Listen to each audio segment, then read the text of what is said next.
warahmatullahi wabarakatuh. Kita lagi di Hotel Ibis Serpong, sedang pelatihan dosen PAI dalam rangka peningkatan mutu hari ilmiah. Insya Allah sampai hari ini tanggal 20 sampai nanti hari Jumat tanggal 22. Terima kasih. Assalamualaikum warahmatullahi wabarakatuh. Guys, alhamdulillah kita berada di Hotel Ibis ya, Gading Serpong. Ini adalah tempat tempat penginapan selama 3 hari ya, pada tanggal 20, 21, 22 kita dari hari Rabu sampai dengan hari Jumat. Ini adalah tempatnya. Alhamdulillah saya diundang oleh Kemenak karena proposal penelitian saya diterima.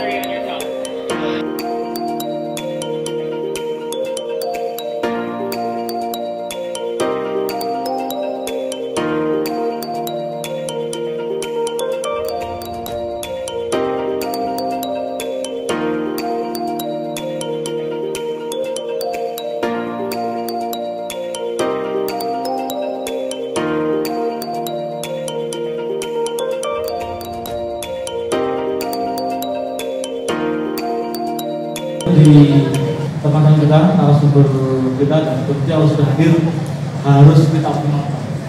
Kan gitu ya. Kalau saya ngobrol panjang-panjang, tapi jelas tujuannya begini.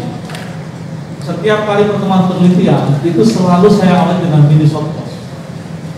Mini short course karena biasanya kalau kegiatan agama itu buka malam, besok dan tutup. Ini sayang. Waktu yang tersedia kita manfaatkan, sengaja kita stop mulai jam 2 ini mau jam 2:30 nih. Kita manfaatkan secara baik untuk melakukan mini short course, mengingatkan kembali gimana sih sebaiknya melakukan penelitian sebelum besok kita presentasi di hadapan para profesor atau reviewer penelitian kita. Orang yang belajar tentang agama duluan itu to some extent ada kecenderungan untuk tawakalnya didahulukan melebihi temuan sains epidemiologi. Sudah semua ini kan takdir Tuhan. Kalau waktunya sakit ya sakit, kalau waktunya meninggal ya meninggal. Benar. Sama dengan Bapak Ibu lapar, kita semua lapar harus ya. Kalau waktunya ditakdirkan lapar. Tapi kalau Bapak Ibu nggak makan ya apa Bapak Ibu akan bisa. Nah, beda dengan teman-teman yang latar belakangnya dari sains. To some extent itu ada yang melihat bahwa enggak, harus kuat duluan. Nah, bahwa kemudian dia tawakal dilakukan karena dia tahu agama. Nah, mari nama saya cek. Assalamualaikum warahmatullahi wabarakatuh. Apa kabar guys? Alhamdulillah ya. Saat ini saya berada di Hotel Ibis Serpong, Gading Serpong ya, di BSD ya. Hari ini saya mendapat undangan karena proposal moderasi beragama saya diterima. Dari 100 yang mendaftar ya, ada sekitar 40 yang diterima ya, alhamdulillah. Tadi kita sudah sama-sama menyaksikan ya short course tentang penelitian ya. Tadi ada beberapa hal yang juga menarik disampaikan oleh Pak Anies ya. Kalau seandainya ingin membuat judul penelitian, itu judul yang sangat menarik gitu ya, jangan yang mudah ditebak judulnya. Misalkan judul pengaruh, tidak pengaruh ya, hubungan atau peran, itu adalah judul-judul yang mudah ditebak dan tidak menarik gitu ya. Maka judul-judul yang menarik itu yang dipilih ya. Nah, apa judul-judul yang menarik itu? Diantaranya misalkan analisis, implementasi atau strategi ya.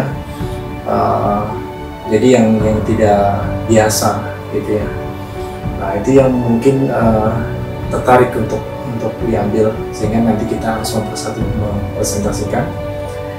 proposal kita ya besok hari. Di sini saya 3 hari dari tanggal 20, 21, 22.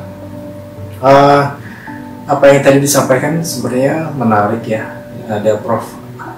Muzaki yang dia katakan itu apa perbedaan antara guru dengan dosen. Nah, kalau guru ya dia mengajar, ya dosen juga mengajar. Lantas apa yang menjadi perbedaan? Nah, dosen itu menjadi ilmuwan yang suka meneliti. Jadi kalau ada dosen yang mengaku dosen tapi dia tidak meneliti, maka ya dia jadi guru aja, nggak usah jadi dosen ya. Maka kalau dosen itu dia juga sebagai ilmuwan yang terus melakukan penelitian dan melakukan publikasi. Nah, itu hal-hal yang sangat menarik yang beliau sampaikan ya, terkait dengan judul-judul yang tentunya yang bisa memberikan implikasi ya kepada masyarakat yang menarik, itu hal-hal yang kekinian dan relevan. Nah, jadi kalau ada judul-judul yang mudah ditebak atau judul-judul yang sekiranya ini judulnya ini sama, tinggal ganti aja lokasinya ya. Misalkan peran dosen dalam mengimplementasikan moderasi beragama di sekolah sekian. Nah, itu kan dia ganti aja sekolahnya. Itu hal-hal yang mudah untuk ditebak sebetulnya ya, juga seperti itu. Nah, ada juga beberapa catatan-catatan yang sangat penting ya. Dosen itu bisa lebih memaksimalkan, tidak hanya dalam mengajar yang dalam konteks kekinian ya, dengan menggunakan teknologi gitu ya, tapi juga dia juga bisa meneliti tentang hal-hal yang tentu baru, yang relevan, yang kekinian juga. Simak ceritanya ya, lebih seru lagi, ikutin saya terus, mudah-mudahan perjalanan ini ada manfaatnya. Assalamualaikum warahmatullahi wabarakatuh.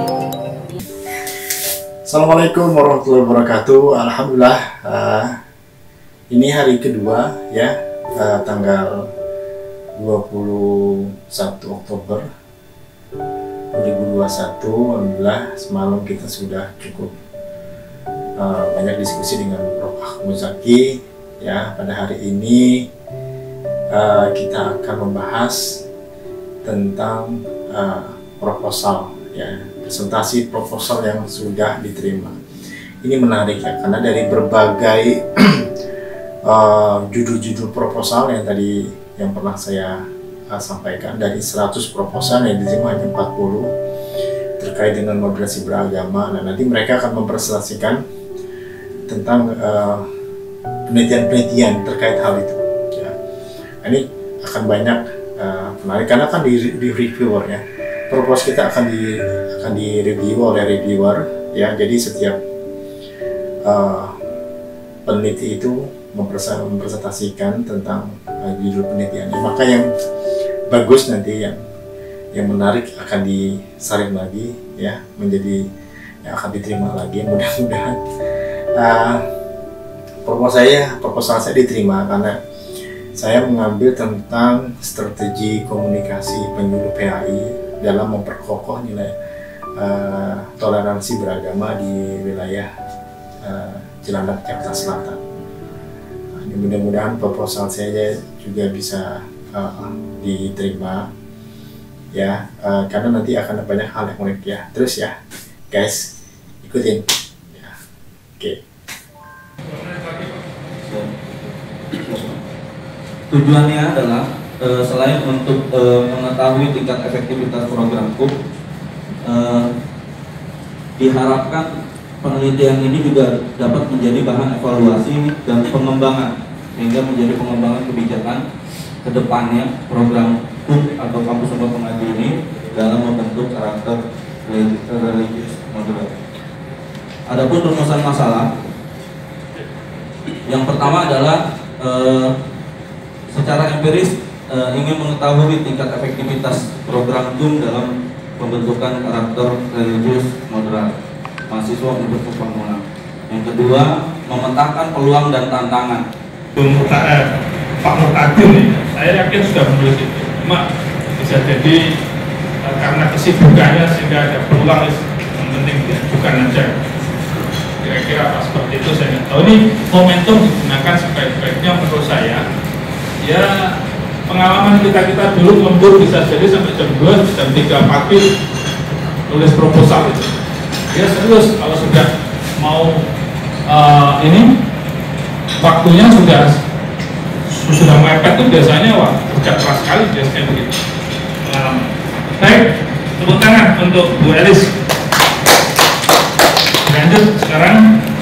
Yang kita ambil peluang banyak peningkatan ini juga tiga hal ya. Nah itu yang pertama dari seorang judulnya dari ini ya, jangan sampai. Kemudian yang kedua ya, apa namanya, rumusan masalahnya juga saya pikir ada ini ya, ada dua hal yang berbeda juga. Rumusan pertama itu mulai dengan pertanyaan ya, tidak pertanyaan di tengah semacam ini. Apakah sumber-sumber literasi berbasis digital tentang moderasi beragama ada umum titik ya, misalkan terpengaruh oleh kalimat yang sama bikin jadi rumit ini, upaya peningkatan itu sehingga rumusan masalahnya begini. Ini ambil satu, mau kualitatif atau kuantitatif, tapi menurut saya fokus ke kualitatif karena ini jelas ke kualitatif, jangan dibuat mix. Jadi kalau mix paradigmanya berbeda asalnya, berbeda walaupun toh ada di antara para ilmuwan yang menggunakan mix ya. Baik, terima kasih, tepuk tangan untuk Pak Fahmi. Kemudian yang dijawab itu soal salam sesama. Nah, dari situ maka menjadi banyak sekali pertanyaan sebenarnya. Yang pertama adalah soal bagaimana posisi lembaga fatwa yang tentu memiliki legalitas untuk mengeluarkan fatwa. Baca judul sampai ini baca judul sampai ini saya bingung. Jadi pertanyaannya lalu apa sih yang mau dicari oleh Mas Fahmi ini ya? Jadi ini agak susah judulnya itu apa ya? Menggambarkan tidak ada fokus kajian yang mau dilakukan oleh Mas Faiz ini. Saya tadi banyak mendengar kata otoritas keagamaan. Ya, mungkin kalau itu kaitannya dengan moderasi beragama kan Anda bisa mengkaji mengenai otoritas keagamaan Indonesia dalam konteks moderasi beragama. Itu kan jauh lebih mudah ditelitinya. Ya, otoritas keagamaan dalam perbincangan media, dalam perbincangan moderasi beragama di Indonesia, misalnya itu kan lebih mudah ditelitinya. Jadi Anda tinggal nanti mencari kalau melalui media sosial, tinggal lihat aja siapa yang memiliki otoritas lebih kuat di Indonesia kaitannya dengan wacana moderasi beragama. Nah, tinggal memetakan tadi, misalnya kalau itu kaitannya dengan media sosial kan ada NU online, ada Muhammadiyah online, ada Tiranda online, ada Suara Islam online, ada Hidayatullah online, ada macam-macam itu. Lalu Anda petakan di situ. Kalau Anda maunya bisa media sosial, ya. Tapi kalau tidak ya saya rasa bisa dicari lah. Misalnya otoritas keagamaan dalam perdebatan atau dalam perbincangan moderasi beragama di Indonesia. Misalnya, nah itu Sampan akan melihat siapa sebenarnya sekarang ini yang punya otoritas itu, apakah NU, apakah Muhammadiyah misalnya, ya. Tetapi kepentingannya kualitatif tentu lalu Anda harus mencari pelaku-pelakunya sebagainya. Itu kalau Anda mau pendidikan kualitatif. Tapi kalau Anda mau diskurs ya tinggal lihat aja media-media sosial yang dalam banyak hal menyuarakan moderasi beragama itu siapa, apa dan siapa. Ya itu pendidikannya begitu. Jadi saya rasa judul ini sungguh rumit diteliti. Saya baru baca udah pusing nih apa ini ya. Jadi nggak jelas. Jadi ini loh Mas ya. Penelitian itu ya kalau kualitatif itu harus fokus. Fokusnya apa yang mau diteliti? Boleh Anda bikin judul besar misalnya ya pertarungan otoritas keagamaan di Indonesia. Ya, judul besarnya begitu. Lalu studi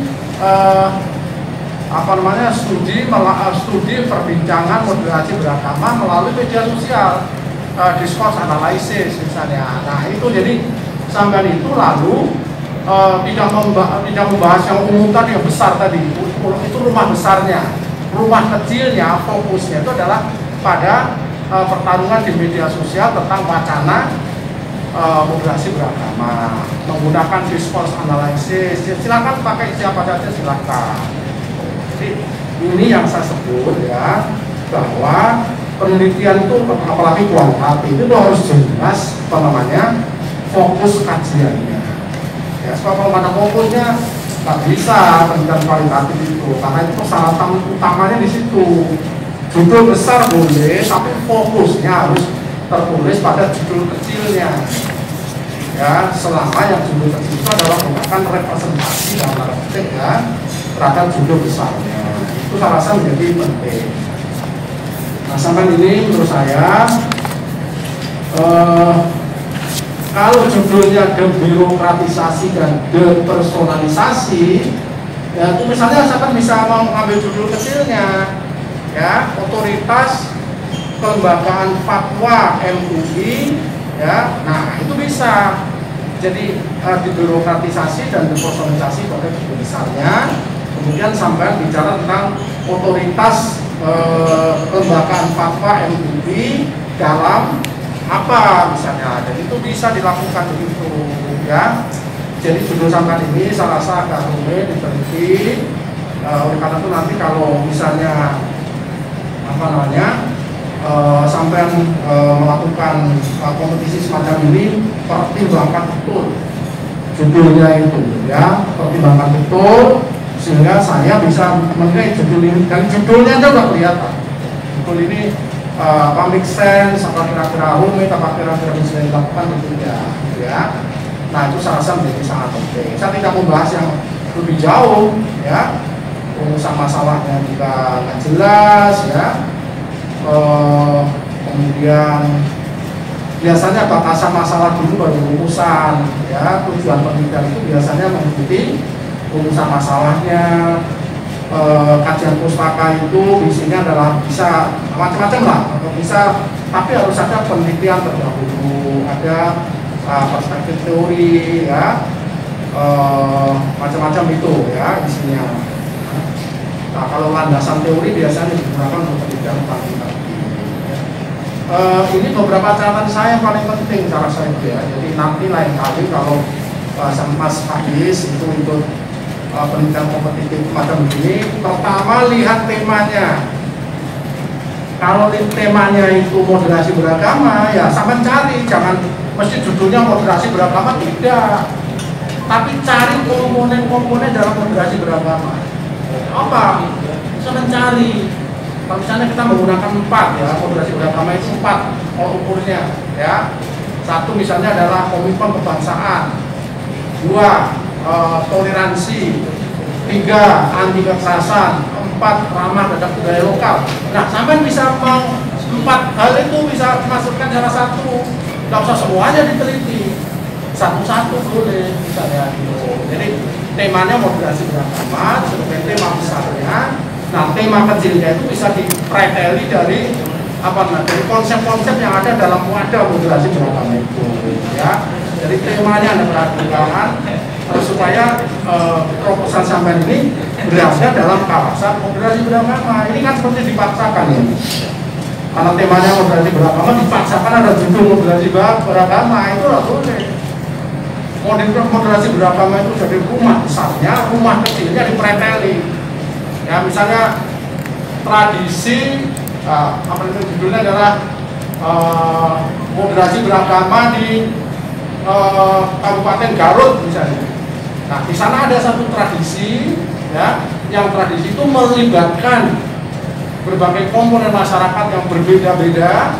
Nah, itu jadi fokusnya, nanti rumuskan dalam judul ya, gitu ya Mas ya. Jadi tolong dibenahi betul ini. Ini banyak hal yang menarik saya rasa, cuman misalkan maunya terlalu ya. Saya rasa begitu, Prof. Iya. Jadi saya tidak komentar lagi karena ini harus dirombak judulnya. Kalau judulnya baru, berarti isinya juga baru lagi. Maka ini dirumuskan dulu judulnya ini yang tepat. Bahasanya ya gunakan bahasa yang mudah dipahami ya judul itu. Jadi jangan ruwet-ruwet. Jadi jelas, harus jelas judul. Stressingnya di mana itu harus jelas. Saya tidak komentar, jadi cukup itu sudah 100% dari Prof tadi. Dan kita berikan applause untuk Mas Faiz. Silakan dilanjut sekarang. Ditamakan ya, pendidikan dakwah berbasis kebudayaan. Yang kedua ya, studi tradisi Totangga pada masyarakat desa Kamusuan, Kecamatan Ugalanua, Kabupaten Boyolali, Mandar. Itu judulnya itu yang benar ya. Jadi pendidikan dakwah berbasis kebudayaan itu rumah besarnya, rumah kecilnya apa? Fokusnya adalah pada tradisi utama yang di dalamnya ada kegiatan pendidikan dakwah berbasis kebudayaan. Itu ya, judulnya itu ya. Saya tertarik ini karena ini ilmu saya ada di sini ya. Jadi pendidikan dakwah berbasis kebudayaan, studi tradisi utama pada masyarakat desa Kamusuan, Kecamatan Boyolali, Kabupaten Boyolali. Ya, itu ya judulnya ya. Dari dimensi latar belakang masalah, saya rasa ini yang perlu diungkapkan lebih mendalam adalah tentang tradisi Totoma itu diungkapkan ya, tradisi Totoma itu seperti apa melalui preliminary studies ya, melalui studi pendahuluan yang sudah saudara lakukan itu, lalu ceritakan di latar belakang masalah ya. Jadi itu kalau saya menyatakan 60% justru, yang 40% bicara tradisi, bicara kebudayaan, bicara dakwah, macam-macam silakan, tapi itu porsinya 40% saja. Yang 60% adalah terkait dengan bagaimana tradisi Totama itu dilakukan pada masyarakat itu berdasarkan studi yang saya lakukan. Itu yang diperkuat untuk menghasilkan satu gambaran bahwa pendidikan sampai orisinal secara empiris ya. Kemudian yang kedua, rumusan masalah ya. Saya setuju rumusan masalah pertama apa landasan, kalau bisa malah rumusan nomor 3 jadi 1, pesan-pesannya dulu baru landasannya ya. Jadi atau boleh juga sih pedomannya dulu baru kemudian pesan-pesan boleh. Tapi rumusan masalah yang kedua itu saya rasa jangan sebut korelasi, sebab kalau korelasi nanti bisa jadi penelitian kuantitatif. ya nanti menjadi pendidikan kuantitatif. Maka menurut saya pertanyaan nomor 3-nya ini pertanyaan nomor 3 ya. Pertanyaan nomor 3 itu menceritakan tentang makna saja, makna tradisi Totoma dalam dalam dakwah ya pada masyarakat Al-Uswah itu. Jadi lebih ke sana arahnya itu. Jadi mencari makna. Tadi kan sudah saya sampaikan bahwa makna itu tidak satu, tapi banyak ya, bisa manfaatnya, bisa relevansinya, bisa banyak dari situ. Kita kasih makna ya. Nanti tujuan penelitiannya dikaitkan dengan rumusan masalah itu. Ini saya juga karena beberapa penelitian terdahulu sudah ditulis ini. Cuma nanti begini, jadi itu tulis di sebagai sub D itu adalah satu penelitian terdahulu ya. Lalu kemudian yang kedua adalah perspektif ya, itu jadi baru berbicara perspektif teori yang sama di sini sama disebut sebagai landasan teori ya. Itu perspektif, sama di sini nggak tahu itu perspektif bukan landasan ya. Perspektif teori ya. Nah, itu ya. Oke. Jenis penelitian saya rasa ini yang kurang adalah subjek penelitiannya, kemudian teknik analisis, teknik pengumpulan data ya, itu yang belum ada kuat ya. Subjek penelitiannya siapa ini, orang-orang yang terlibat di dalam tradisi Al-Uswah itu ya, siapa saja, itu namanya subjek ya, disebut juga sebagai key informer ya, pelaku ya. Nah kemudian teknik pengumpulan datanya. Kalau penelitian kualitatif harus ya, penelitian kualitatif itu harus satu wawancara mendalam, tidak boleh wawancara saja. Wawancara mendalam harus ya, tidak boleh enggak ya. Kalau wawancara bisa dilakukan untuk kepentingan penelitian kuantitatif, tapi kalau wawancara mendalam penelitian kuantitatif tidak sampai. Observasi, ya jangan observasi saja, observasi terlibat. Kalau observasi saja itu ranahnya penelitian kuantitatif, tapi kalau ada kata terlibat ya itu adalah penelitian kualitatif. Ya, nah itu termasuk dokumenter nanti naik ya. Ini ya, saya judulnya bagus, cuman rumusannya ya saya rasa. Mungkin baik, terima kasih. Terima kasih Pak Nurusan. Jadi saya mempertajam saja dari sampaikan oleh Pak Nurusan rumusan masalah. Yang kedua itu bukan korelasi, tapi relasi. Ya, relasi bisa. Jadi bagaimana relasi nilai budaya dengan agama. Jadi nanti kalau korelasi nanti mengarah ke kuantitatif ya. Hubungan. Jadi kita bangun relasinya seperti apa. Tentu nanti tujuan penelitiannya tolong disesuaikan ya, sesuaikan. Nah, tadi sudah disampaikan. Jadi tolong deh jangan hanya jenis penelitian tapi juga pendekatannya diungkap ya. Pendekatan dan jenis penelitian tadi sudah beliau sampaikan tentang subjek, tambah instrumen penelitian. Instrumen penelitian, kemudian teknik analisis datanya tolong itu harus ada langkah-langkah konkret. Ini masih sangat general sekali. Jadi walaupun toh proposalnya dibatasi, maksud saya adalah paling tidak muncul proposisi-proposisinya itu. Nah, ini nggak muncul saja, nggak muncul. Baik, kita berikan aplaus untuk Pak Mabrur. Ini mudah. Nah, kemudian dari latar belakang di atas dan juga dari data-data yang sudah saya sampaikan ini, kita juga melihat bahwasanya Indonesia ini terwakili dengan Muhammadiyah dan NU dalam paham modernnya ya. Namun riset-riset di lapangan itu banyak yang mengekspos Muhammadiyahnya dan juga Nahdlatul Ulamanya, tetapi badan seni otonom ya yang ada di bawahnya seperti Fataya dan juga Aisyah itu tidak terlihat seperti itu. Jadi, saya sudah mengubah menjadi mengeksplor ya Prof ya. Jadi tujuannya adalah untuk mengeksplor terbangunnya pemahaman dengan dakwah yang moderat. Kemudian tujuan yang kedua adalah untuk mengeksplor juga tentang menguatnya jaringan dakwah perempuan. Ini adalah peran organisasi perempuan. Ya, Prof. Dan di sini ada subjudulnya adalah studi kasus Daiyah pengurus pusat Fatayat NU dan Nasihatul Aisyah Muhammadiyah. Kalau sudah berbicara tentang Fatayat NU dan Nasihatul Aisyah, ini keagamaan apa bukan? Keagamaan, ya. Oke. Kalau begitu, judulnya nggak perlu berbasis keagamaan dong. Tapi langsung. Jadi peran organisasi perempuan dalam mengembangkan, tidak perlu istilah dakwah moderat, mengembangkan sikap moderat. Iya, sikap moderat.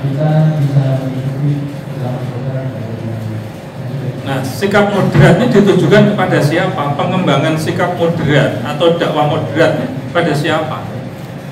Masyarakat. Iya, Prof. Jadi karena yang PP Fatayat NU dan juga Muhammadiyah ini kan pusat ya. Jadi bagaimana agar dakwahnya nanti itu bisa menjadi cerminan contoh ya untuk mereka-mereka yang ada di bawah seperti itu. Jadi artinya ini untuk para daiyah. Iya, Prof. Para daiyah. Ini sudah ada studi kasus daiyah. Jadi studi kasus daiyah, Fatayat dan Nasihatul Aisyah. Jadi sudah cukup itu, tidak perlu berbasis keagamaan segala. Makasih. Jadi nggak perlu berbasis keagamaan. Itu satu. Yang kedua, di dalam latar belakang masalah ini, ini ya, kaitannya dengan judul ini juga harus fokus ya. Fokusnya di mana? Lokusnya itu harus jelas. Apa se-Indonesia? Duitnya nggak banyak loh ini. Saya tadi pas makan siang saya tanya duitnya berapa? Ya itu.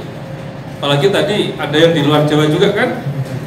Nah, nanti naik pesawat aja udah habis. Itu. Tapi nggak apa-apa lah. Ini belajar meneliti. Nanti cari yang lebih besar. Jadi ini lokusnya harus jelas. Di mana lokusnya? Jadi kalau fokus pusat Fatayat berarti kan di Jakarta ya, Prof ya? Iya, tetapi kalau pusat kan secara keseluruhan nih jangan-jangan ini.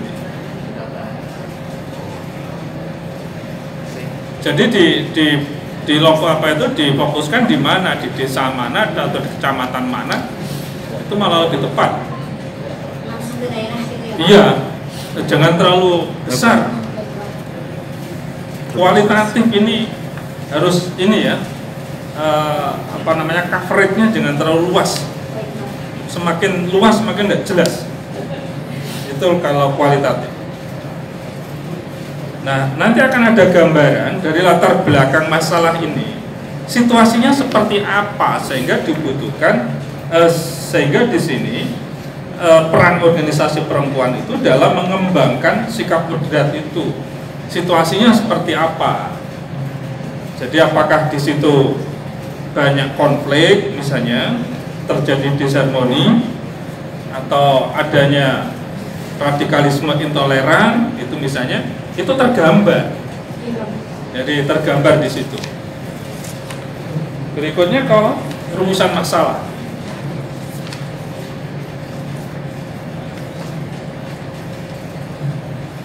Jadi lazimnya ini Bu Siti Uswa. Lazimnya itu kan rumusan masalah dulu baru tujuan penelitian. Iya, Prof. Ini kok bergeser ya? Ya tadi saya lagi-lagi mengacu ke juknis ini loh, Prof. Oh, kalau sudah ada di juknis sudah lah, tidak apa-apa. Iya. Saya ikuti aja juknis. Iya, Prof. Tapi tujuan pertama dengan rumusan masalah yang kedua kenapa berbeda? Ini kan berbeda ini. Tujuan pertama dengan rumusan masalah yang pertama itu berbeda. Begitu juga yang kedua. Begitu juga yang ketiga. Mestinya kan harus linear toh, Bu Siti. Menjawab apa ya? Iya, menjawab. Ini Iya, Prof. ngapunten. Ini sudah dokter loh ya. Iya, Prof. Jadi jangan jadi mujtahid baru. Jadi mau meneliti mulai dari negara mana sampai ke negara mana itu ya sama itu, nggak ada perbedaan. Sampai mau bolak balik diketawakan sama orang nanti, bener? Jangan, harus linear dengan masalah yang diangkat pula, linear dengan judul yang diangkat pula. Ingat bahwa ini teori peran ya. Teori perannya apa sekarang? Teori peran itu. Ini yang harus didudukkan, teori perannya. Kalau misalnya menggunakan teori dari manajemen cost, bisa nggak? Ini loh, judul sampai itu teori peran manajemen. Jangan bergeser. Jadi jadilah peneliti yang konsisten, sekali lagi untuk semua konsisten. Jangan dibuat, maaf ini, jenis kelamin penelitian harus jelas. Jangan sampai jenis kelaminnya berbeda. Nanti saya khawatir gini ya, kepalanya itu kucing, itu badannya itu tikus, itu ekornya ekor ayam, itu kakinya iya kaki mbak misalnya aja. Wah nggak cocok ini. Jadi kalau kucing ya kucing lah, gitu maksud saya. Jadi jangan berubah, jangan dibawa ke sana kemari, sudah fokus. Maka dari itu sejak kemarin saya sudah dikasih warning oleh teman-teman, ini Prof, ini masih pertama, dan mudah-mudahan nanti berikutnya akan bisa lebih baik. Tapi kalau saya nggak mengatakan kulit akola karena murun kan juga berdosa. Jadi lebih baik pahit sekarang saya bicara, nanti sudah bagus ke depannya. Jadi tolong ini Bu, dirumuskan lagi nih rumusan masalah, tujuan penelitiannya, linear satu sama lain, dan sekaligus masalah yang diangkat harus jelas. Harus jelas. Jadi muaranya dari sini, muaranya dari judul dan konteks ya. Dari judul dan konteks.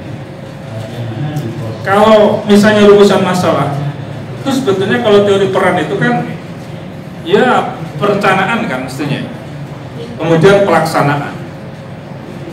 Bahkan bisa menghasilkan sebuah model. Tadi saya singgung pada teman-teman semuanya. Kalau Bapak Ibu bisa membuat semacam theoretical framework, jitu banget tuh. Ini bisa 2 jempol itu, memberikan apresiasi. Jadi menggunakan teori peran di sini. Baik, itu katanya dengan rumusan masalah dengan tujuan penelitian. Kalau di sini ditulis bagaimana strategi, bagaimana membangun paham toleransi dan anti radikalisme pada masyarakat Muslim khususnya Daiyah. Mana terkait dengan peran organisasi perempuannya? Lepas loh ini, lepas dengan judul. Jadi tolong ini judul, rumusan masalah, dengan latar belakang masalah, dengan rumusan masalah, ini harus linear. Jangan memunculkan yang berbeda-beda, jangan benar. Kemudian kajian pustakanya, kajian teorinya juga belum tergambar di sini ya, belum tergambar. Iya Prof, tadi saya sudah sampaikan kalau teorinya yang saya kumpulkan belum ada ya Prof ya. Tadi utak-atik waktu Prof menerangkan itu kan. Iya, kalau sudah begini nih, tandingnya ada di sini. Oh iya baik Prof. Jadi tandingnya di sini. Baik Prof. Metode penelitian, pendekatan dan jenis penelitiannya perlu dieksplor itu. Nah, ini belum ada juga tentang ini subjek penelitian. Jangan objek, sekali lagi, jangan objek, subjek penelitian. Subjek penelitian, kemudian instrumen penelitian. Dalam penelitian kualitatif, instrumen penelitian itu siapa? Instrumen penelitian. Ya peneliti sendiri tuh. Peneliti dibantu oleh alat bantu. berbagai macam alat bantu itu. Ada tape recorder, ada juga kamera misalnya saja, ada pulpen, ada buku catatan dan lain sebagainya. Tapi itu mesti juga merujuk pada teorinya siapa sesungguhnya. Karena ini adalah satu tulisan ilmiah ya.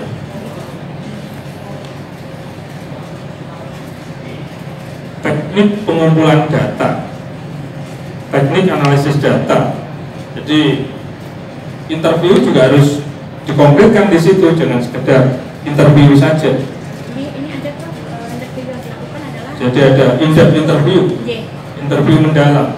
Struktur dan juga. Jadi gini, di dalam subjek penelitian di sana sebetulnya harus diungkap tentang lokasi, kemudian penentuan informan. Di situ ada istilahnya purposive sampling. Kemudian untuk pengembangan data yang disebut dengan snowballing itu harus dikembangkan. Ya paling tidak poin-poin itu muncul karena dibatasi dengan halaman. Kemudian analisis data. Sekali lagi langkah-langkah konkretnya seperti apa? Ini masih ada reduksi data. Tadi sudah saya benarkan dengan istilah apa? Nah, reduksi data diganti dengan apa tadi? Condensation. Jadi reduksi data tadi sudah saya sampaikan berkali-kali. Ini masih reduksi data. Baik, itu masih cukup banyak provisinya. Bu Siti Uswatun, kita berikan applause untuk Bu Siti. Panggilannya Pak Budi ya, Pak Budi atau Pak Alam. Implementasi moderasi beragama. Jadi itu kan pelaksanaan moderasi beragama. Ini di sebuah lembaga pendidikan. Yang diimplementasikan apa? Masa langsung moderasi. Implementasi nilai-nilai moderasi beragama. Yang diimplementasikan adalah nilai-nilainya. Nilai-nilai implementasi atau implementasi nilai-nilai moderasi beragama. Bukan wasatiyah gitu ya. Iya, maksudnya itu masih bisa ditelusur itu nilai-nilainya dan nilai apa saja di situ. Itu yang sebetulnya menghiasi di dalam kajian teori di sini harusnya. Gitu. Jadi ada landaan apa tuh kajian teorinya, nilai-nilainya itu tidak tergambar ya di dalam kajian teori.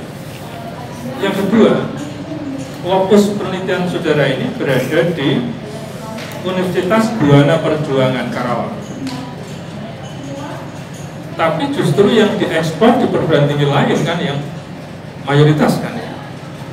Ini dalam penelitian kualitatif itu menurut saya masih belum tepat. Karena Anda harus mengungkap masalah di Universitas Buana Perjuangan Karawang itu. Di sini seperti apa? Anda bicara ITB, bicara IPB, ya, bicara UI, dan lain-lain itu. Penelitian kualitatif itu berbeda-beda loh antara perguruan tinggi satu dengan yang lain. Tidak bisa di-generalisir kecuali penelitian kuantitatif. Kualitatif tidak bisa di-generalisir. Ini hati-hati di dalam memaparkan rumusan, latar belakang masalah. Nah, ditarik ke rumusan masalah. Ini belum tergambar terhadap judul yang Anda angkat. Belum tergambar. Judulnya implementasi nilai-nilai moderasi beragama. Tapi rumusan masalahnya adalah mengapa radikalisme kok nyimpangnya jauh gitu. Kok radikalisme gitu. Mengapa radikalisme terjadi? Bukankah persoalan radikalisme intoleran? Radikalisme itu tidak selalu negatif. Jadi di dalam pengembangan ilmu pengetahuan dan teknologi juga ada unsur radikalisme. Kalau kita mau melakukan berbagai macam pembaharuan di situ, butuh radikalisme di situ. Jadi butuh di situ. Ini kan makna yang sangat filosofis, sangat mendalam sekali. Jadi ini harus Pak. Judul latar belakang masalah, saya ingin selalu menyebut konteks, karena kualitatif itu identik dengan konteks. Walaupun ini diistilahkan rumusan diistilahkan latar belakang masalah, ini milik kuantitatif sesungguhnya latar belakang masalah. Nah, harusnya yang saudara ungkap adalah mengungkap tentang nilai-nilai dulu, nilai-nilai moderasi beragama yang ada di perguruan tinggi ini apa. Lalu yang kedua adalah proses implementasi nilai-nilai moderasi beragama di Universitas Buana Perjuangan bla bla bla sampai pasca pelarangan Hizbut Tahrir Indonesia itu tergambar di situ.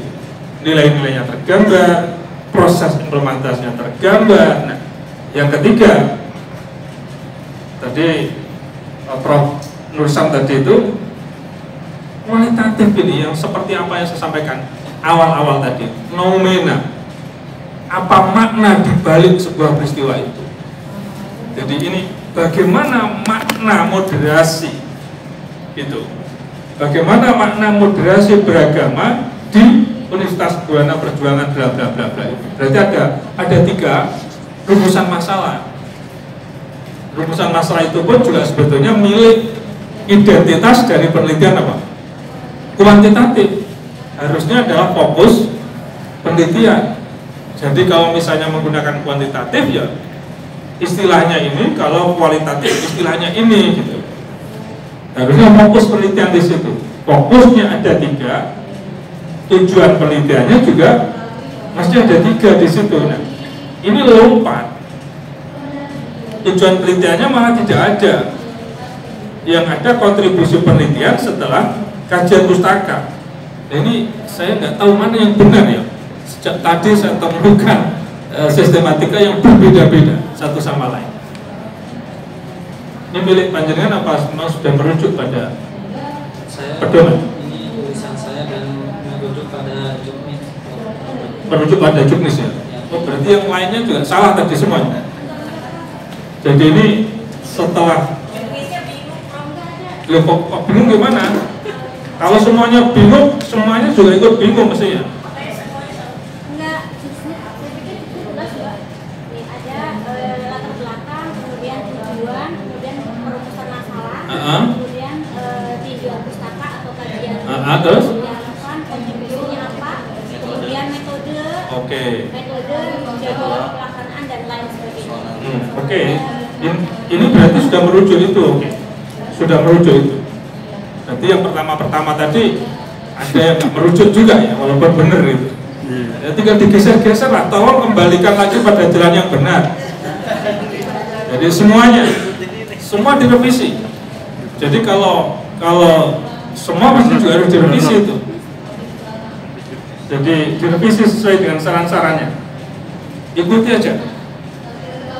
Ikuti dari rumusan yang ada di sini. Baik, itu ya rumusan masalah, tujuan penelitian, kemudian kontribusi penelitian sudah ada di sini. Metode, tinjauan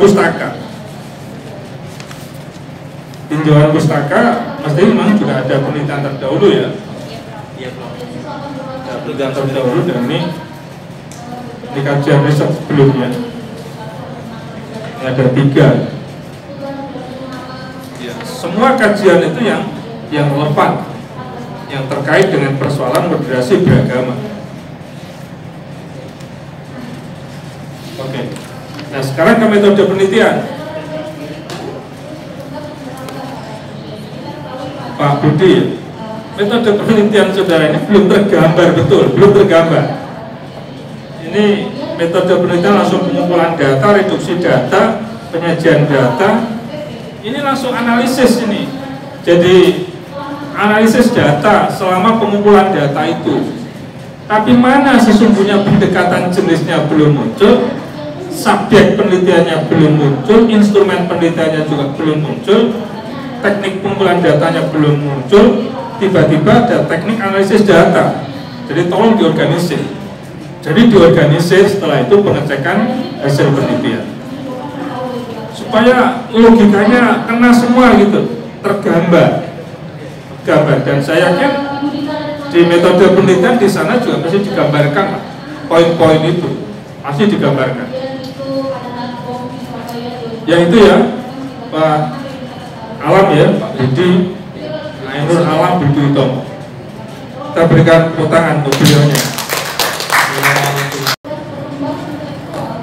Pada kesempatan ini kami akan mempresentasikan judul penelitian harmonisasi nilai budaya Ngaos Maenko terhadap moderasi agama di Kabupaten Cianjur sebagai dampak globalisasi dan Islamisme.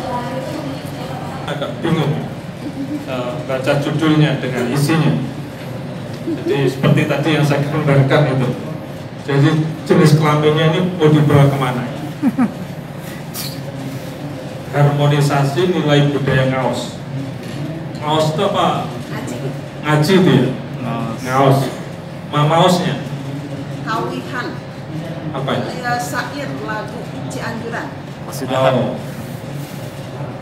Maenko-nya? Seperti pencak silat tetapi lebih ke tenaga dalam sebenarnya.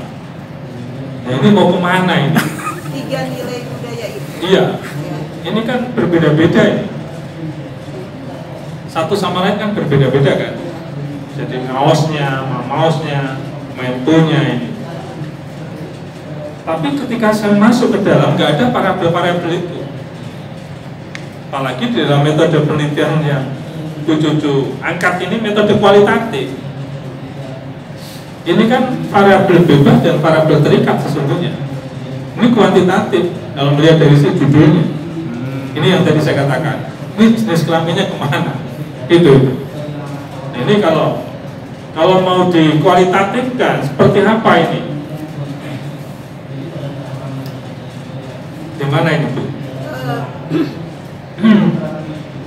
Karena pemerintah daerah sendiri sudah mengakomodir dalam sebuah kebijakan Perda, tentunya saya ingin mengukur tingkat partisipasi masyarakat dalam memahami 3 pilar budaya ini. Yang pasti 3 pilar ini disatukan dalam sebuah Perda. Jadi memiliki nilai, dan itu sangat saya justru dalam penelitian ini saya ingin mencoba mengetahui nilai-nilai apa yang terkandung di dalamnya dan bagaimana nanti konsep moderasi beragama itu dikembangkan memiliki toleransi dengan nilai-nilai budaya yang berkembang di Kabupaten. Udah kalau begitu harmonisasinya dibuang aja kan. Jadi relasi nilai budaya Ngaos, Mamaos, Maenko terhadap moderasi agama, begitu. Relasi aja. Jadi untuk dikualitatifkan, harmonisasi. Di sini ada istilah moderasi, gitu. Jadi ini numpuk-numpuk itu, sulit untuk dipahami. Bukan pemborosan, menjadi orang bingung, gitu. Bingung. Nah, di dalam latar belakang masalah atau pendahuluan, ini istilahnya pendahuluan kalau di sini sekarang. Ya memang apa pendahuluan memang di dalam buku pedomannya latar belakang masalah. Ya sudahlah, budaya baru. Ya silakan saja. Tapi di sini saya tidak menemukan satu argumentasi pentingnya penelitian ini. Ini kan retorika semua. Bangsa Indonesia kaya akan nilai-nilai kan itu ya. Tapi kalau sudah masuk ke mana ini, ke Cianjur itu sebagai dampak globalisasi dan Islamisme ini tidak perlu Bu, cukup sampai di Kabupaten Cianjur sudah cukup. Udah jangan membuat blunder sebagai dampak globalisasi dan Islamisme, ini tidak perlu, sudah cukup sampai di Cianjur. Relasi nilai budaya Ngaos, Mamaos, Maenko terhadap moderasi moderasi beragama, bukan moderasi agama ya, moderasi beragama di Kabupaten Cianjur. Nah, pendahuluannya mana yang berbicara dalam konteks Cianjur itu? Ini Bu. Jadi tolong dalam konteks Cianjur, mungkin ada data-data kuantitatif 2 lembar. Ini retorika semua. Halaman 1 sampai 2 retorika semua. Ini kan bicara tentang pasal 32 Undang-Undang 45, jauh ke sana gitu ya. Langsung fokus ke yang diteliti, ada masalah apa di situ gitu. Ada masalah apa? Nah, rumusan masalah tadi sudah disampaikan juga. Faktor, kalau sudah bicara tentang faktor, itu jangan di sini. Jadi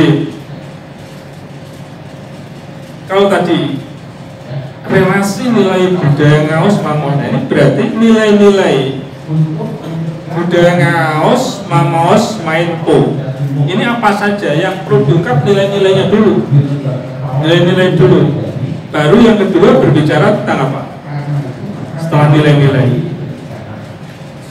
bicara tentang relasinya tadi itu, terus yang ketiga bicara tentang makna. Jadi 3 kunci, yaitu nilai, relasi, dan makna itu yang dirumuskan di dalam rumusan masalah. Begitu juga tujuan penelitiannya.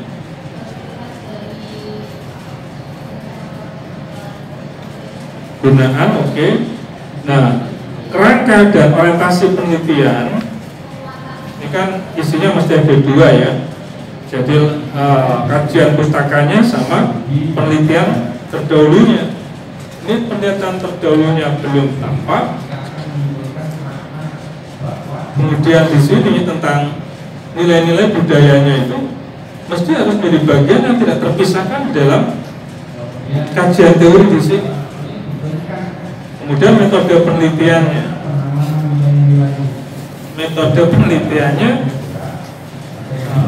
tadi saya sudah berkomentar berkali-kali ya. Jadi tolong 6 langkah itu diikuti. Tingkatan dan jenis, subjek penelitian, instrumen penelitian, teknik pengumpulan data, teknik analisis data, dan audit hasil penelitian. Itu tergambar nanti di dalam metode penelitian. Saya sampai apal karena saya juga ngajar metode penelitian juga. Jadi begitu Bu Cucu ya. Ini sampai usia tua juga tetap bercucu. Alhamdulillah. Jadi tetap muda terus, jadi cucu terus ya. Baik, kita berikan aplaus untuk Bu Cucu. Yang generasi agama.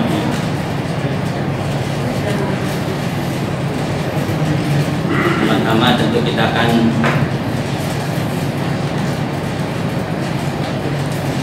judul yang saya buat adalah rekonstruksi nilai-nilai universal Islam pada pembelajaran agama Islam di Universitas Indonesia. Itu kajian integratif pendidikan agama Islam. Saya bersama dengan tim yang seharusnya dia Dr. Hidayat sebagai dosen agama yang lebih mudah dari saya, dan saya Nur Wahidin.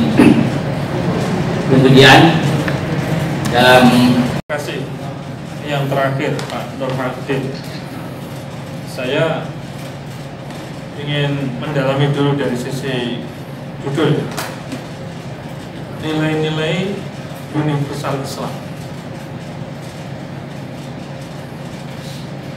Lalu kemudian di depannya ada rekonstruksi. Apa kira-kira nilai-nilai universal Islam ini mau diperbaiki lagi, mau dibangun lagi, atau seperti apa? Coba saya diberikan gambaran. Baik. Kalau rekonstruksi pembelajaran agama Islam, saya masih mafhum kira-kira. Tapi kalau nilai-nilai universal Islam, ini kan sudah apa ini? ibaratnya sudah qat'i, lalu kok mau direkonstruksi, apanya yang mau direkonstruksi? Coba baik, saya dikasih gambaran dulu. Jadi yang dimaksudkan di sini rekonstruksi nilai Universitas Islam itu bukan kepada substansi dari nilainya tersebut, tetapi dalam implementasinya seperti apa. Jangan ditaruh di depan, ini menimbulkan salah paham. Baik. Ini bahaya ini. Nilai-nilai Universitas Islam ini mau direkonstruksi, bahaya sekali. Ini nanti jadi satu problem besar, apalagi UI loh ini. UI.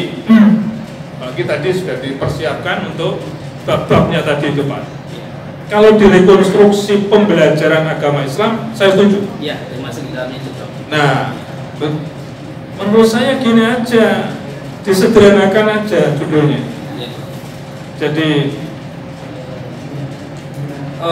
rekonstruksi pembelajaran agama Islam di Universitas Indonesia udah cukup. Nilai-nilainya ada di dalamnya itu nanti. Nilai-nilainya, karena apa? Pembelajaran itu di dalamnya ada apa? Ada pesan, ada bahan, ada orang, ada alat, ada teknik, ada latar. 6 proses pembelajaran di dalamnya itu ada 6 unsur itu terjadi interaksi. Ya, ingat tadi ada orang, ada pesan, ada bahan, ada alat, ada teknik, ada latar. Ini disertasi saya. Ya, proses pembelajaran, rekonstruksi pembelajaran agama Islam, itu judulnya di Universitas Indonesia.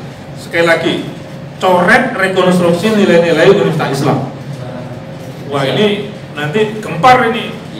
Nilai-nilai Universitas Islam mau Anda rekonstruksi. Wah, bahaya, berani-beraninya itu. Jangan-jangan melebihi HTI nanti. Gitu. Ini Pak, catatan italik ini. Italik betul. Kemudian latar belakang masalah. Latar belakang masalah ini adalah adanya gap. Ada gap apa di situ? Terutama di dalam proses pembelajaran agama Islam di Universitas Indonesia ini. Jadi ini judulnya bisa begini Pak sebetulnya. Judulnya yang manis itu bisa begini: implementasi nilai-nilai universal Islam. Kemudian anak judulnya itu dalam kurung ya, kajian tentang pembelajaran agama Islam di Universitas Indonesia. Itu lebih menarik menurut saya. Implementasi nilai-nilai universal Islam, universal Islam, itu implementasi nilai-nilai universal Islam. Kemudian subjudulnya di situ adalah kajian tentang rekonstruksi pembelajaran agama Islam di Universitas Indonesia. Gitu. Nah, sekarang di dalam latar belakang masalah ada gap apa di situ? Itu yang mestinya harus diungkap. Bapak jangan berbicara terlalu jauh. Jadi tadi saya sepakat dengan sampaikan Prof. Nursan tadi itu, empirical problem itu harus dominan ketimbang theoretical problem. Bahkan ekstrimnya teman-teman yang kualitatif itu ekstrimnya theoretical problem tidak boleh masuk di dalam konteks penelitian. Ekstrimnya begitu, karena apa? Kualitatif itu adalah grounded, dibangun dari paparan data, dibangun dari data temuan di lokasi penelitian. Itu bukan bermuara dari theoretical problem. Ini panjang lebar memang, sangat-sangat banyak sekali, mulai dari halaman 1 sampai halaman 14. Ini berbicara tentang general banget, sangat general. Maaf, halaman 1 sampai halaman 10, 11 ya. General banget. Yang fokus di UI ini sangat sedikit sekali. Bicara tentang undang-undang, ya, bicara tentang teorinya, problem teoretiknya yang dikemukakan oleh bermacam-macam ini. Jadi tolong Pak, ini disempurnakan lagi. Rumusan masalah. Tujuan penelitian dan rumusan masalah ini linear Pak, harus linear. Coba tadi di dalam rumusan masalah ini bicara tentang apa ya? Bicara tentang ya karena judulnya tadi memang ada rekonstruksi. Rekonstruksi nilai-nilai Islam. Apa permasalahan? Di bawahnya permasalahan, di bawahnya implementasi. Ini nggak sambung semua. Coba dilihat dari sisi tujuan, coba. Dari sisi tujuan. Nah, semakin nggak sambung juga kan? Nggak sambung dengan rumusan masalahnya. Nah, tolong ini disambungkan. Nah, ada 3 kunci di dalam rumusan masalah yang panjenengan susun ini, Pak Nur Wahidin. Yang pertama adalah nilai-nilai diungkap dulu. Nilai-nilai universal Islam itu yang diungkap. Jadi nilai-nilai universal apa yang terdapat di dalam proses pembelajaran agama Islam di Universitas Indonesia? Itu yang pertama. Yang kedua, bagaimana proses implementasi nilai-nilai universal Islam dalam proses pembelajaran agama Islam di Universitas Indonesia. Ini kan sama dengan membuatkan kan saya. Nah, yang ketiga itu bicara tentang makna sekarang, meaningnya itu, jadi nomenanya itu nanti. Jadi kuncinya 3, nilai, proses implementasi, makna. Nah, syukur-syukur ini nanti kan bisa menemukan model. Ini sudah dokter saya ya. Sudah dokter itu menemukan model itu menurut saya merupakan sebuah keharusan. Kalau di tempat kami memang S3 kami uber itu harus keluar modelnya. Dan model itu bisa dihakikan ya. Jadi bisa dihakikan ke atas kekayaan intelektual di situ. Jadi itu Pak. Dan itu linear Pak ya. Rumusan masalah 3, tujuannya juga 3, jangan diintit satupun. Itu harus 3. Ini kan tujuannya 2 tadi, rumusan masalahnya ada 3 kan? Ini tidak boleh. Tidak boleh. Kemudian tinjauan pustaka. Tinjauan pustaka berbicara tentang nilai-nilai universal Islam itu di mana sesungguhnya? Belum tergambar. Terus yang terkait dengan proses pembelajaran. Tolong teori tentang proses pembelajaran juga harus muncul di sini. Teori tentang proses pembelajarannya. Jadi implement apa itu? Rekonstruksi tentang proses pembelajarannya. Teori-teorinya harus muncul. Ini untuk tinjauan pustaka sudah ada beberapa buku, ini ada 3 buku ya, 3 hasil riset nih. Ini hasil riset apa? Sudah di buku ini. Sebenarnya di buku ini. Hasil risetnya mana ini Pak? Nah, ada 1. Lebih banyak buku bro. Hanya 1 ya? Ya, tambahlah. Dan nanti kira-kira ada kesamaan dari penelitian-penelitian yang dilakukan oleh para peneliti sebelumnya seperti apa? Ini jurnal yang saya tulis juga ada kaitannya sama ini juga sebetulnya. Kalau Anda bisa mencari nanti di jurnal milik saya. Kemudian metode penelitian. Ini belum tergambar Pak.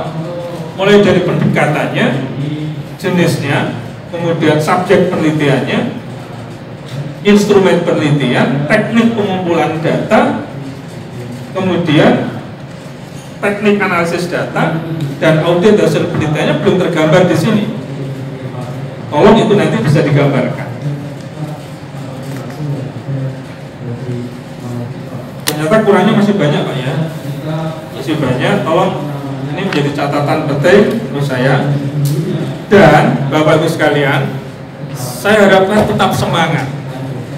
Jadi anggaplah ini sebagai pintu untuk apa istilahnya, kompetisi yang akan datang,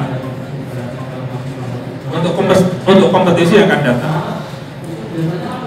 Pak Nasbah, kira-kira tahun yang akan datang masih ada Pak ya? Model begini Pak ya? Ini baru pertama kan ya? Baru pertama. Mudah-mudahan tahun yang akan datang nanti ada, sehingga Bapak Ibu ikut lagi. Yang belum masuk ikut lagi, yang sudah masuk ikut lagi, gitu. Gantian biasanya. Ya siapa tahu justru yang pertama ikut ini nanti sudah punya guidance untuk bisa memperbaiki mulai sekarang dan untuk tahun yang akan datang. Kalau kaitannya dengan sistematikanya, insya Allah tidak akan jauh beda, tidak akan jauh beda. Jadi kalau tadi saya mendengarkan dari Pak Munir, oh udah ini kita seriusin Prof, yang akan datang mudah-mudahan kita bisa lanjutkan lagi. Ini kelihatannya PAIS dan semangat-semangatnya untuk melakukan satu lompatan-lompatan lah. Kita ini jangan sekedar lari sekarang, harus melompat. Ada lompatan-lompatan itu. Jadi ini satu peluang yang luar biasa, dan ini sejarah baru buat PAIS untuk memberikan peluang kepada dosen pendidikan agama Islam pada perguruan tinggi. Baru pertama kali. Ini lompatan, saya tepuk tangan untuk PAIS. Luar biasa. Ya cuma nanti harus disertai dengan kemampuan Bapak Ibu untuk menguasai metodologi penelitian. Ingat bahwa yang pertama riset itu, yang pertama kuncinya menurut saya adalah Bapak Ibu harus memahami masalah. Jadi memahami masalah. Ini saya tak berdiri aja ya. Jujur sejak pagi juga gak enak. Jadi yang pertama adalah memahami masalah. Dimatikan aja Pak. Jadi paham terhadap masalah yang mau diteliti itu kunci utama. Yang kedua, menyenangi masalah atau mencintai masalah yang mau diteliti. Jangan berharap gak senang dilanjut. Ya, sama dengan Bapak Ibu lah, ada suatu hal yang tidak disenangi dilanjut pasti gak enak. Itu Bapak Ibu ketika mau memilih jodoh pada sesuatu karena senang, karena cinta, lanjut. Tapi kalau enggak ya pasti gak akan dilanjut gitu. Jadi yang ketiga, ada data. Ada data. Kecuali R&D, Research and Development, itu menggunakan pendekatan yang disebut dengan RRA dan PRA, Rapid Rural Appraisal and Participatory Rural Appraisal. Itu kalau kita itu sedang akan melakukan R&D. Saya mulai tahun 2002 hingga tahun 2020 hingga tahun 2005 saya memenangkan hibah dari Kementerian Agama satu Participatory Action Research. Satu sedang digalakkan oleh Pak Marzuki. Saya memenangkan 3 tahun, multi-use 300 saat itu. Dananya besar-besar tahun 2002 hingga tahun 2025. Sekarang dananya kan 10 juta, 15 juta gitu ya. Ya perlu ditekuni dulu itu. Tapi dulu saya tekuni di Kemendikbud saat itu juga pertama ya 8 juta, 10 juta saya tekuni saja. Saya tekuni ya, di Kementerian Agama dapat, di Kemendikbud dapat. Karena kaki saya dua. Kaki saya di Kementerian Agama dan di Kemendikbud itu. Jadi Bapak Ibu, tapi sekarang menurut saya yang menjadi prioritas adalah senang meneliti dulu. Jangan berorientasi aku mau meneliti supaya saya dapat duit. Jangan, malah nggak dapat. Yang ada frustasi nanti itu, frustasi. Jadi menurut saya pertama adalah saya bisa mengembangkan diri saya melalui riset. Kunci utama. Kalau sudah senang riset Pak, Bapak Ibu sekalian, kalau kita nggak riset, wah seperti hampa dunia ini. Bener. Jadi banyaklah ya riset ini pada akhirnya juga banyak silaturahmi. Itu kunci utama, bisa silaturahmi kemana saja sesuai dengan yang kita harapkan. Itu silaturahmi. Kedua dapat ilmu kan, dapat pengalaman. Ya Sisi lain bisa berkelana ke sana kemari, tidak hanya tergantung di dalam kampus ya, pusat atau di dalam kampus terus ekspansi keluar gitu. Banyak teman, banyak relasi. Seperti ini kan menjadikan banyak relasi kita. Nah, pada akhirnya apa? Kita ini bisa menemukan teori baru. Bisa pula kita menulis buku. Nah, menulis buku ini Bapak Ibu sekalian, ini pengalaman kami. Di Kemendikbud itu ada hibah penulisan buku. Buku dilepas, kalau itu masuk nominasi 35 juta. Satu buku. Udah nggak perlu buat laporan apa-apa, buku diserahkan, dikirim ke sana, 35 juta.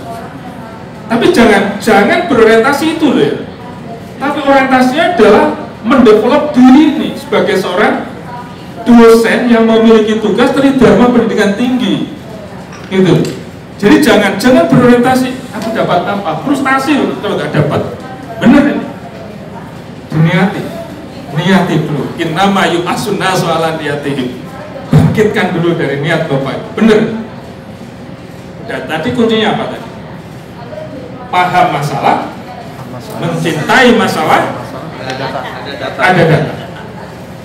Yang keempat, kuasai teori.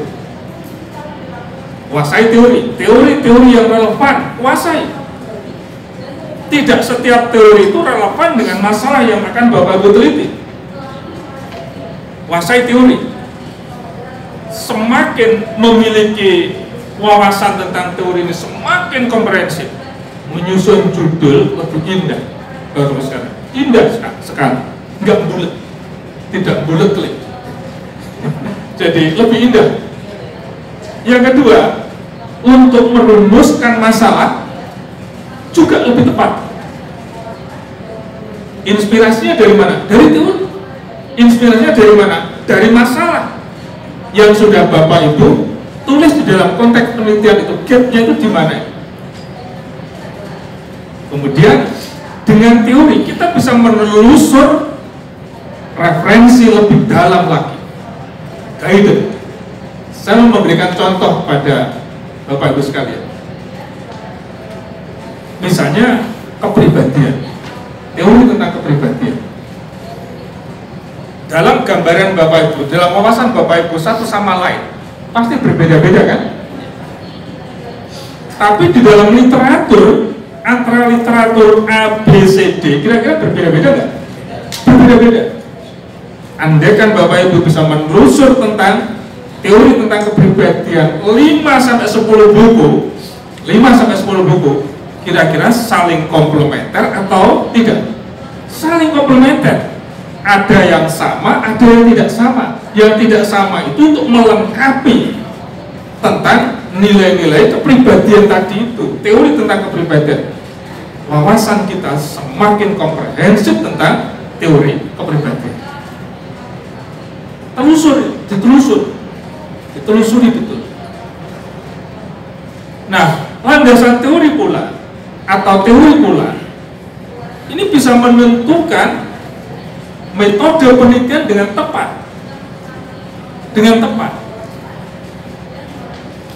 Jadi sebetulnya kita mau mengarah ke kualitatif atau ke kualitatif itu kan udah jelas kan?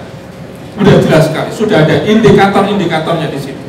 Apalagi ketika Bapak Ibu sekalian melakukan pemaparan hasil penelitian di situ, pasti harus diorganisir, dan untuk mengorganisir dan menyajikan data itu inspirasinya dari mana? Apakah dari Bapak Ibu semata-mata keinginan Bapak Ibu atau diinspirasi oleh teori? Teori lagi. Tapi bisa jadi dari teori yang ada itu ditemuan di lapang, ada yang tidak, bahkan ada yang baru. Yang baru itulah yang temuan Bapak Ibu sekalian. Jadi temuan.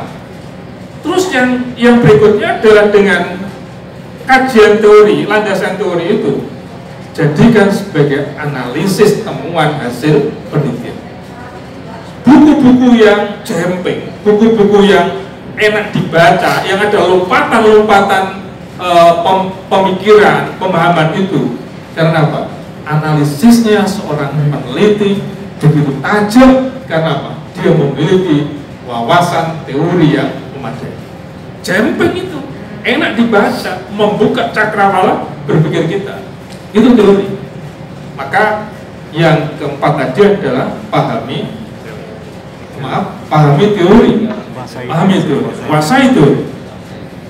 Nah, yang kelima banyak sekali. Yang kelima adalah kuasai metode penelitian. Metode penelitiannya dikuasai. Maka harus banyak membaca lah ini. Kuncinya harus banyak membaca. Banyak membaca. Saya ketepatan punya 2 buku. Yang satu itu metode penelitian kualitatif, yang satu adalah RND, Research and Development. Yang saya kasih judul tentang Rapid Rural Appraisal and Participatory Rural Appraisal. Itu kaitannya dengan riset aksi. Itu pun juga dari hasil penelitian saya itu. Pada saat saya melakukan penelitian yang tahun 2002 sampai 2003 tentang riset aksi itu. Jadi pokoknya menyenangkan. Bukunya di mana bukunya? Bukunya di Toga Emas biasanya, di Toga Emas. Tapi sekarang di Toga Emas, tahu pokoknya banyak di Toga Emas ya. Kalau penerbitnya di ini Nirmana Press di Jakarta sini.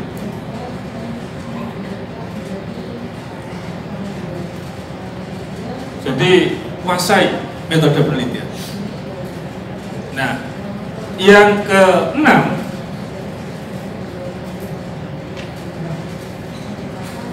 ada waktu.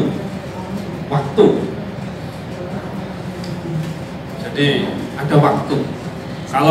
Kalau kita ini posisi kita sebagai dosen dan belum menjadi seorang pejabat, wah, kesempatan untuk meneliti itu tinggi sekali dan itu peluang besar sekali.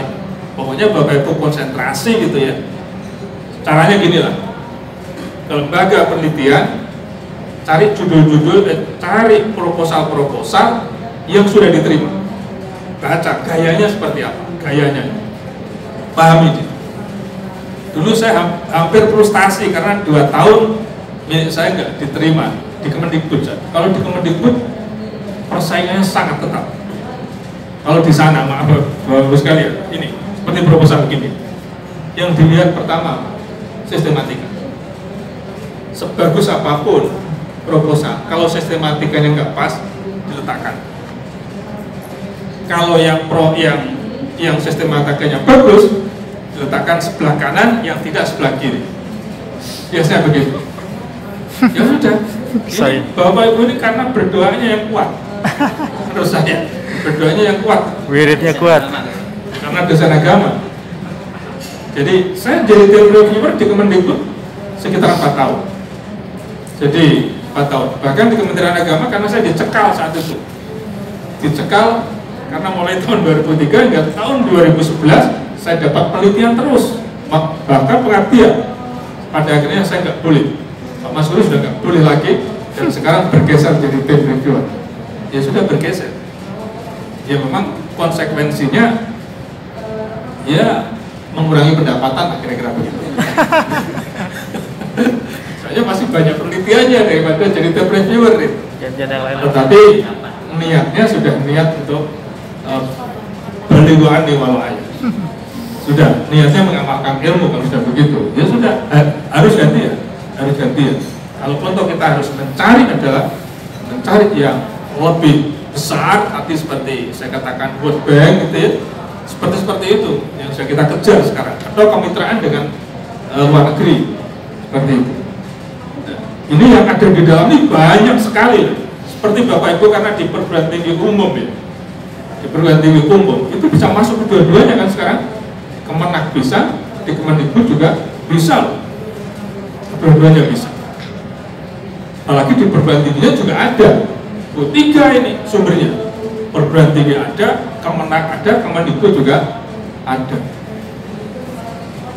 Jadi kalau di tempat kami di Unisma, kami siapkan dana memang sekitar ya perguruan tinggi swasta ya. Kita siapkan 6 miliar itu diperebutkan para dosen untuk riset saja. Pengabdian masyarakat sekitar 3,5 miliar. Nah ini peluang, pintu-pintu seperti itu. Belum lagi di Kemendikbud, di Kemenak itu banyak sekali. Waktu. Yang ketujuh adalah finance. Ya modal. Tapi menurut saya peluang banyak ya, peluang besar sekali. Jadi 7 hal itu menurut saya menjadi hal yang mendapatkan perhatian bagi seorang peneliti. Tapi kunci utamanya menurut saya, peneliti jangan mencari duit, tetapi peneliti untuk mengembangkan karir. Itu kuncinya di situ. Kalau mencari sesuatu, jangan berharap kita akan mendapatkan. Nggak akan dapat. Pada akhirnya kita frustasi. Ya sudah itu. Tapi kalau ini sifatnya kompetitif menurut saya, yang harus Bapak Ibu perhatikan pertama kali adalah pedoman. Sekali lagi pedoman. Kalau di Kementerian Agama masih ada syafaat, tapi kalau di Kemendikbud jangan berharap untuk mendapatkan syafaat. Benar. Kompetisinya di sana lebih keras ketimbang di sini. Itu aja tambahan dari saya. Mudah-mudahan Bapak Ibu selama 2 atau 3 hari ini mendapatkan sesuatu. Amin. Ya gesekan komentar yang keras-keras tadi itu bukan berarti kok kita itu nggak senang. Itu karena kita sayang pada teman-teman para dosen agama. Benar. Saya juga dosen agama sekali lagi. Saya dosen pendidikan Islam. Baik, terima kasih, sukses untuk Bapak Ibu sekalian. Mohon maaf.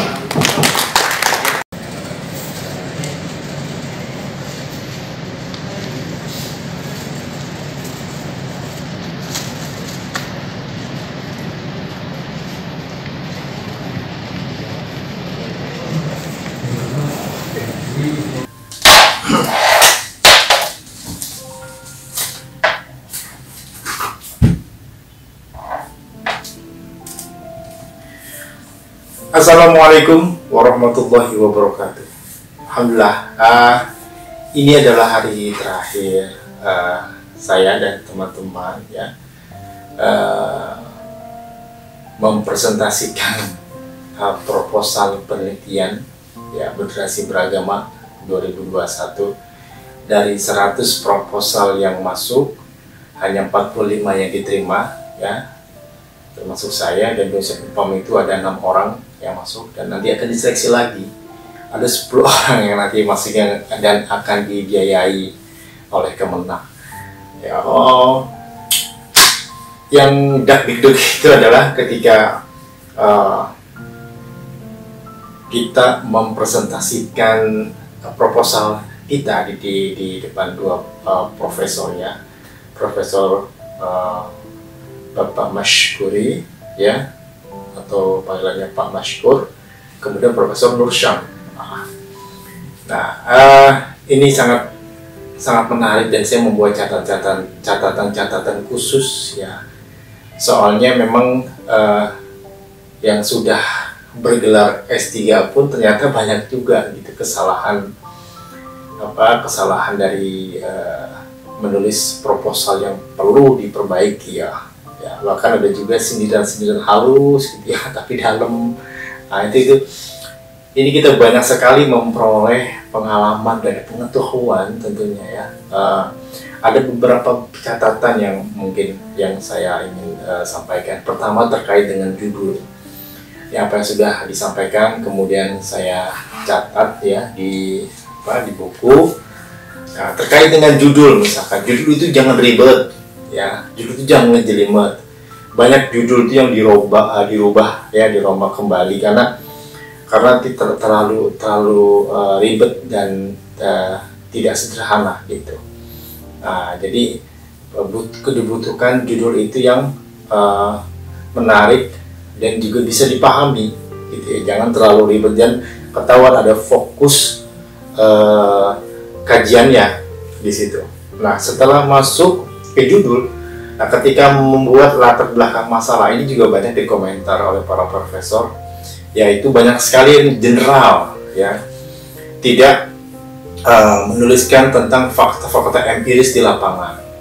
Nah, ketika itu harusnya seorang peneliti itu sudah melakukan riset ke lapangan, tanya-tanya, melihat, wawancara, mendokumentasi hal apa yang terjadi. Jadi ketika membuat latar belakang masalah itu jangan terlalu general. Ini kebanyakan para peneliti yang khususnya juga sudah bergelar doktor itu terlalu banyak hal-hal yang general, tapi sedikit sekali tentang fakta-fakta atau permasalahan yang ada di lapangan. Nah, ini menjadi perhatian para peneliti, ya. Harusnya yang ditampilkan itu adalah lebih banyak tentang studi kasus, kemudian secara masalah-masalah yang ada di lapangan itu kemudian diuraikan, gitu ya. Dan itu terkait dengan penelitian kita, dengan sesuai dengan judulnya, gitu ya. Nah, kemudian juga terkait dengan selain tadi perumusan, latar belakang masalah. Nah, ini juga banyak nih antara tujuan, antara dengan identifikasi, kemudian juga rumusan, kemudian juga tujuan. Nah, ini juga banyak juga dikomentari, gitu ya, karena rumusan ini biasanya untuk menjawab penelitian kita dan biasanya linear dengan tujuannya. Nah, ada juga banyak yang tidak, yang saat ini masih yang tidak linear, gitu ya. Saya juga bingung juga ya, harusnya ketika dosen sudah melakukan itu saya sudah tahu ya, ketika ada rumusan, ya, kemudian bagaimana linear terhadap tujuannya, gitu ya. Kalau saya waktu itu juga rumusannya saya dikoreksi, rumusan saya itu seperti laporan ini ya, laporan untuk laporan bentuknya seperti laporan gitu penelitian ketika membuat rumusan, makanya diberikan tuh terkait dengan bagaimana efektivitasnya, gitu ya. Kemudian bagaimana nanti pemaknaannya, karena nanti dari semua itu adalah nanti ada maknanya, gitu ya. Nah, terus juga manfaat, ya, dan kegunaan daripada penelitian kita itu juga harus jelas, ya. Dikoreksi betul sekali ya. Kemudian menuju ke bab 2. Nah, bab 2 itu biasanya terkait dengan teori-teori yang menjadi landasan tersebut, yes. Karena semakin banyak kita teori, contohnya dari beberapa referensi jurnal, termasuk proposal penelitian saya itu teorinya kurang, maka harus banyak dimasukkan jurnal-jurnal yang lebih kekinian, gitu ya. Itu banyak sekali itu masukan-masukan terkait dengan teori. Nah, teori itu kalau kata Prof. Masyur itu semakin kita menguasai teori itu tulisannya akan semakin indah, gitu ya. Kemudian menyusunnya lebih indah, meluruskan masalah lebih tepat, referensinya lebih dalam, dan wawasannya lebih komprehensif. Jadi kita sudah menguasai teori-teori. Gitu. Nah, kemudian yang bab 3, nah ini juga nih.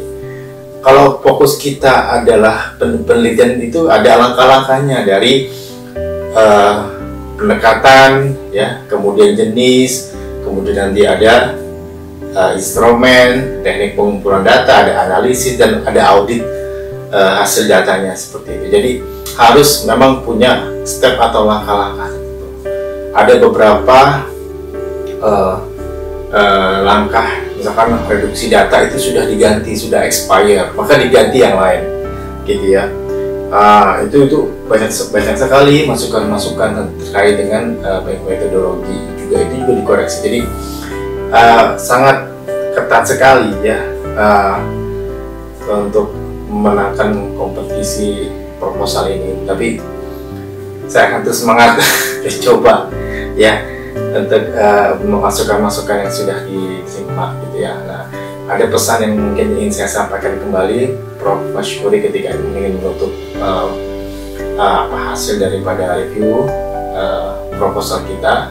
Dia menyampaikan pesan-pesan yang terkait dengan kunci riset. Apa kunci riset itu? Yang pertama adalah memahami masalah, pahami betul apa yang kita pengen teliti masalahnya, ya.